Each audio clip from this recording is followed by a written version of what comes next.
We're continuing here with one more session on color. We worked on warm colors and cool colors and how they interact. Last time we worked on blending with colored pencils.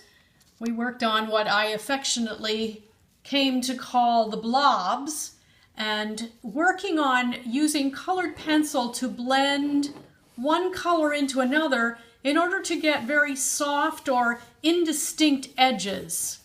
Because indistinct edges and cool colors tend to stay in the background, warm colors, oranges, yellows, reds, and very sharp lines, which we don't have here, I'll show you some in a minute, tend to come forward. This is actually a photoshopped, blurred image of this. As you can see, I think,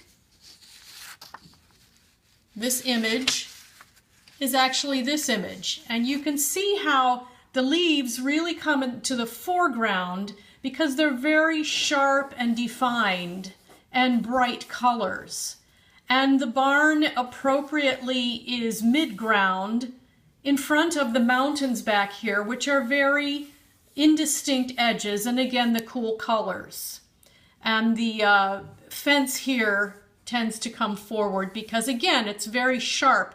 Its white is neither warm nor cool. Well, it tends to be cool, depends upon what it's next to, but the very defined edges make it look like it's standing in front of the barn. I was going to have us work on this in colored pencil, and then I observed how tedious it was for some of us to get the colored pencil down with that amount of definition and blending. And there's a lot of detail going on in here. I was afraid it would take too long to do. So I am experimenting with using crayons, believe it or not, as a way to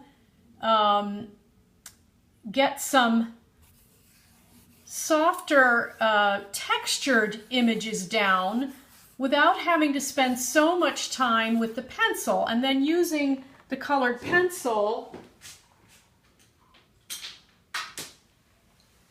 as a way to go in and do definition and darken those images. So we are going to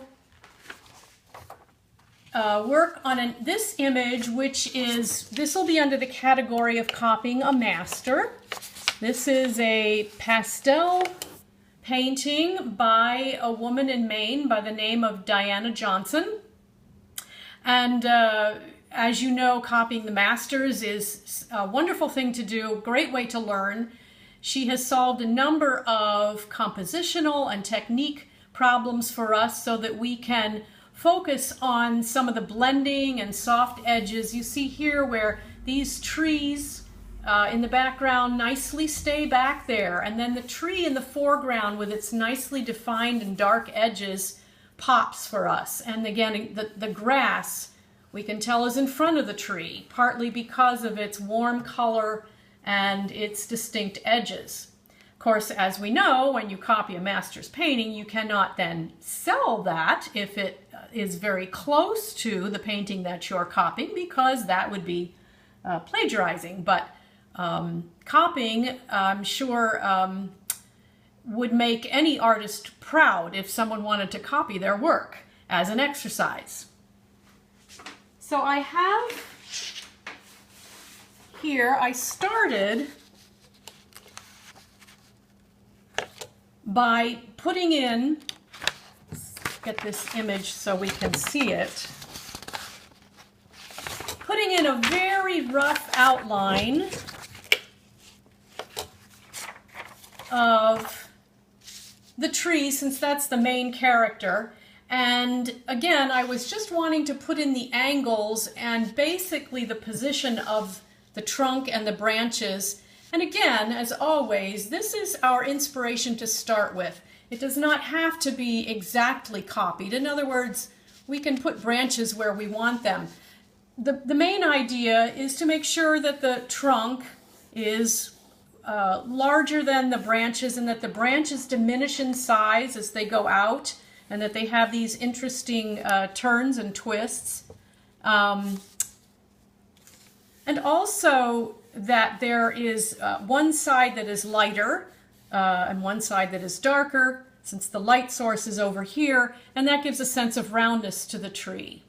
And then I put in, see if you can, some little what I call tick marks, just to indicate where I want the different foreground breaks to be. The line of trees, the I'm calling it a meadow back here, and then the grass in front.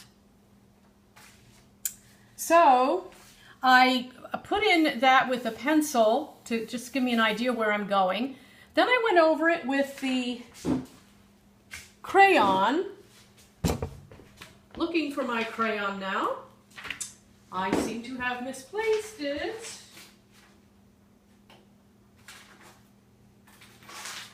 Well, I will just prepare another one.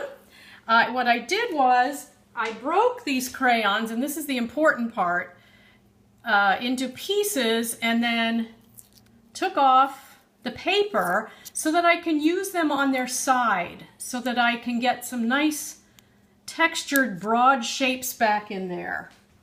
And then I just held it like this, and the yellow I had to press quite hard. Now these are very inexpensive crayons. I don't have any Crayola, the king of crayons, in my house right now.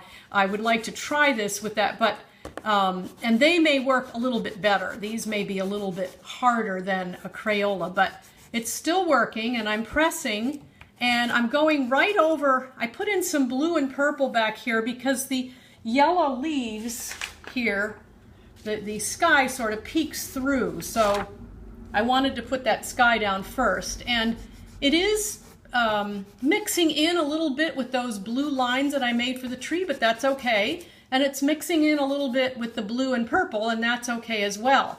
I can go in and define with a colored pencil. Also, I want my branches to kind of come and go, whoops, and disappear behind the leaves, which gives it a much more lifelike look. Then, if I can find my blue, there's my blue.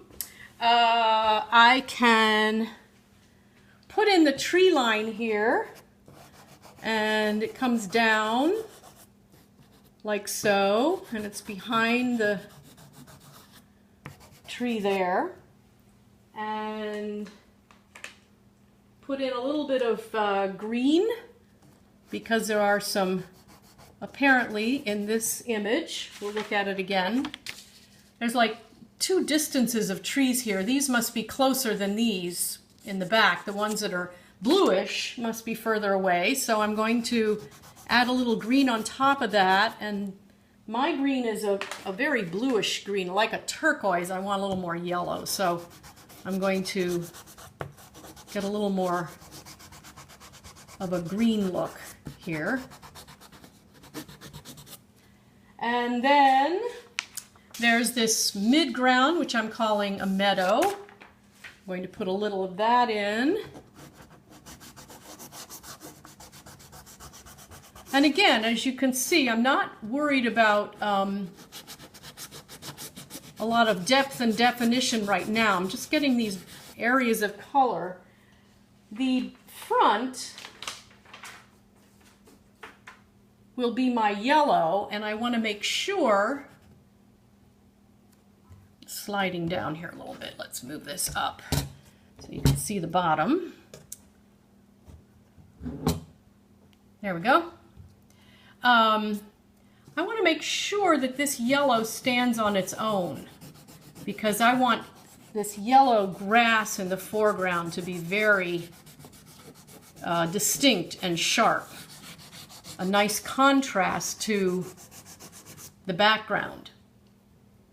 Now that I have the basic colors in, I have some fun texture going on there, I can put some detail in with the colored pencil, and I'm going to begin that with the tree. And I'm going to shy away for the moment from brown.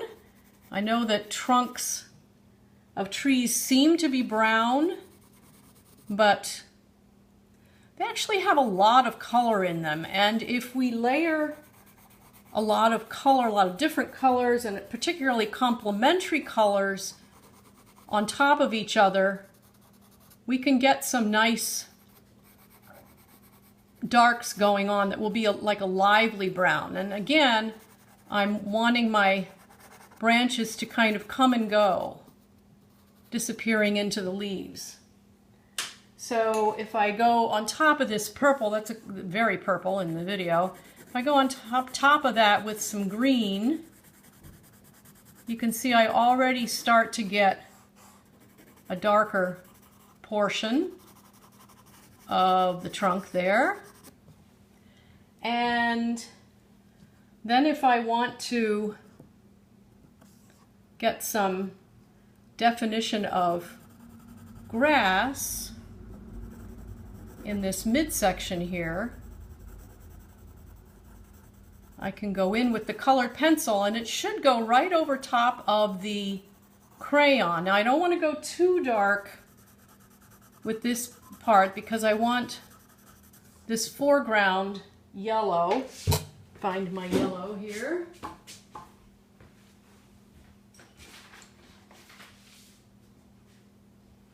And it has seemed to disappear. Oh, there it is. Huh. I had them all laid out and I forgot that. Okay, here is my yellow. And the yellow, the colored pencil will be much stronger than the crayon. So when I go in with that, I can get some nice contrast going on. Same with the trees up here. The yellow, the colored leaves, I can go in and be much more defined if I want to with some oranges and yellows to kind of punch up those leaf areas, but I don't need to draw each leaf. They're basically areas of color that I can put in here. So here is my first finished piece. I want to try this again, but I had fun with this. As you can see, my trunk is quite lively, quite bright, but that's okay. We'll call this a Cezanne or a Van Gogh tree. And this is what we will be working on.